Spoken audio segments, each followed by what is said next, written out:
America के राष्ट्रपति Donald Trump आज अमेरिकी राजनेताओं और सबसे अमीर व्यापारियों के प्रतिनिधिमंडल के साथ भव्य तरीके से चीन पहुंचे। ये लगभग पिछले 10 वर्षों में किसी अमेरिकी राष्ट्रपति की चीन की पहली यात्रा है। पिछली बार भी ये ट्रंप ही थे, नवंबर 2017 में। ये बात खास है कि बीजिंग पहुंचने पर ट्रंप ने कोई बयान नहीं दिया, लेकिन अमेरिका से रवाना होने से पहले उन्होंने भरोसा दिलाया था कि वे अमेरिकी कंपनियों के लिए चीनी बाजार खोलने और एक नए व्यापार समझौते पर सहमति बनाना चाहते हैं। और साथ ही उन्होंने ये भी जोड़ा कि उन्हें शी जिनपिंग की ईरान के साथ युद्ध के मामले में कोई मदद नहीं चाहिए, जो गतिरोध में फंस गई है, और इससे कैसे बाहर निकला जाए ट्रंप को शायद खुद भी नहीं पता। बीजिंग को भरोसा है कि ट्रंप शी जिनपिंग से ईरान युद्ध में मदद मांगेंगे, इसलिए उसके पास दबाव बनाने के तरीके हैं। देखते हैं आगे क्या होता है। आइए ट्रंप के बीजिंग दौरे पर चर्चा करते हैं। मेरा नाम अलेक्से पिची है। आइए इस विषय पर चर्चा करें। शुरू करने से पहले कृपया इस YouTube चैनल को सब्सक्राइब करें, एपिसोड लाइक करें और कमेंट में अपनी राय दें। ये YouTube पर कंटेंट के प्रचार में मदद करता है, इसके लिए मैं आभारी हूं। मेरे टेलीग्राम चैनल पेची न्यूज को सब्सक्राइब करें, लिंक वीडियो डिस्क्रिप्शन में है।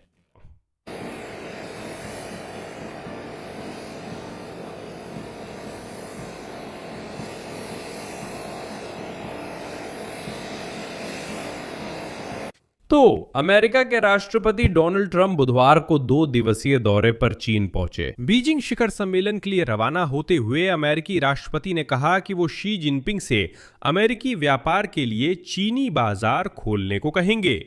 10 वर्षों में पहली बार किसी अमेरिकी नेता की चीन यात्रा में टेक्नोलॉजी दिग्गज कंपनियों के प्रमुख भी शामिल हैं, जैसे एनवीडिया, टेस्ला, एप्पल, माइक्रॉन आदि। अब मैं आगे सीधा उद्धरण पेश करता हूं। डोनाल्ड ट्रंप की ट्रू सोशल से लिया गया उद्धरण।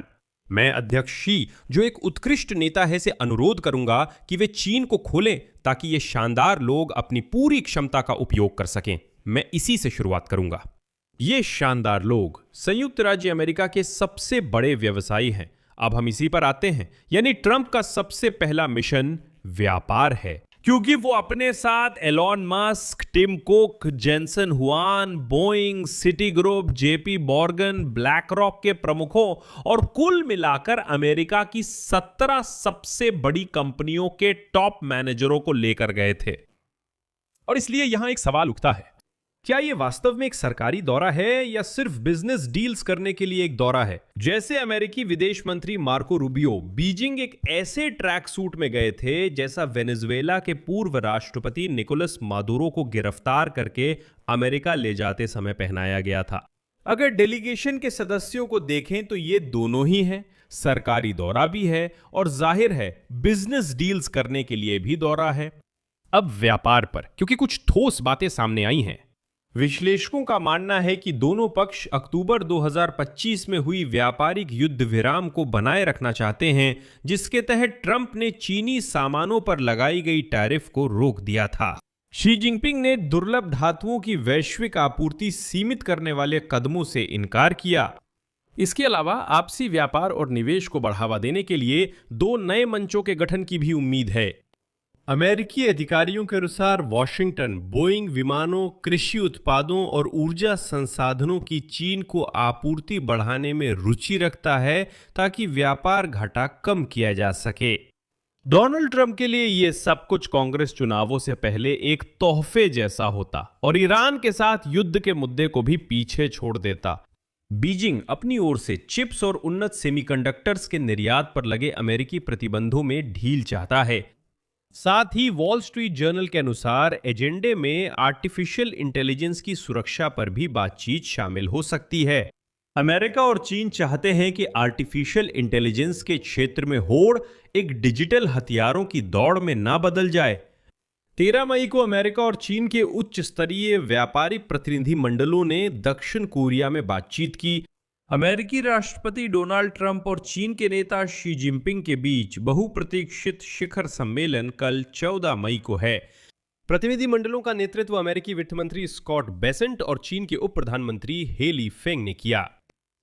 यहां व्यापार अपनी जगह है। ईरान के साथ युद्ध खत्म नहीं हुआ, जो डोनाल्ड ट्रंप के लिए बड़ी परेशानी है। राष्ट्रपति ट्रंप ध्यान केंद्रित करना चाहते थे। अमेरिका की आर्थिक प्राथमिकताओं पर शी जिनपिंग के साथ ध्यान केंद्रित करना, लेकिन ईरान युद्ध और तेहरान के साथ शांति समझौते की नाकाम कोशिशें राष्ट्रपति के पुराने लक्ष्यों को जटिल बना रही हैं। वे व्यापार के बारे में बात करना चाहते थे, लेकिन अब उन्हें युद्ध के बारे में बात करनी पड़ेगी। और यहीं पर सबसे ज्यादा दिलचस्प हो जाता है। ट्रंप ने वॉशिंगटन से है, मुझे नहीं लगता कि हमें ईरान के मामले में किसी भी तरह की मदद की जरूरत है। हम किसी न किसी तरह जीतेंगे, शांतिपूर्ण या अन्य तरीके से। उन्होंने कहा कि उन्हें चीन की मदद नहीं चाहिए, लेकिन फिर भी ईरान के मामले में मदद मांगने चीन चले गए। और जानते हैं, ये कोई विरोधाभास नहीं है, बिल्कुल भी नहीं। ये एक तरह की राजनीतिक मुद्रा है। अब बीजिंग जाकर ये तो नहीं कह सकते कि कृपया मदद कीजिए, हम वहां फंस गए हैं। बिल्कुल, ट्रंप खुद को विजेता दिखाते हैं और दूसरी ओर बातचीत में हमेशा वही हारता है जो अपनी जरूरत दिखाता है। इसीलिए ट्रंप सार्वजनिक रूप से कहते हैं कि हमें मदद की जरूरत नहीं है। और कुछ विश्लेषकों का मानना है कि दुर्भाग्य से ट्रंप कमजोर स्थिति से बातचीत करेंगे। ये दौरा ट्रंप के राष्ट्रपति पद के लिए नाजुक समय पर है, क्योंकि ईरान युद्ध और संघर्ष के नतीजे में बढ़ती महंगाई से अमेरिका में उनकी लोकप्रियता घट गई है। ट्रंप रिकॉर्ड निचली लोकप्रियता के साथ गतिरोध वाली जंग, $100 प्रति बैरल से ऊपर तेल के दाम के साथ बीजिंग जा रहे हैं और खुद को विजेता दिखाना चाहते हैं। ये काफी मुश्किल है। यहां मैं कुछ दिलचस्प उदाहरण देना चाहता हूं। जैसे आज CNN संवाददाताओं ने ट्रंप और शी के शिखर सम्मेलन से पहले बीजिंग निवासियों से बात की, और यहां एक प्रोग्रामर जिनका नाम ली है, उन्होंने CNN के संवाददाताओं से यह कहा, उद्धरण, मुझे लगता है ट्रंप अभी काफी मुश्किल स्थिति में है ईरान में चल रहे युद्ध के बीच। मुझे लगता है वो यहां कुछ प्रभाव के साधन हासिल करने के लिए आए हैं। यही है आपकी जन कूटनीति। असल में बीजिंग इंतजार कर रहा है जब तक वॉशिंगटन एक साथ कई मोर्चों पर थक नहीं जाता। ये साफ है कि चीन राष्ट्रपति ट्रंप के कार्यकाल में अमेरिका का पतन देख सकता है। वो इस मौके का फायदा उठा रहा है जब ट्रंप ने 2017 में बीजिंग का दौरा किया था। उस समय शी जिनपिंग ने उनका स्वागत चीनी इतिहास और संस्कृति के भव्य प्रदर्शन के साथ किया था। लेकिन इस बार सभी सुर्खियों में चीन के संभावित भविष्य के प्रभुत्व की चर्चा है, न कि उसके अतीत की महानता की। यहां ध्यान भविष्य पर है, अतीत पर नहीं।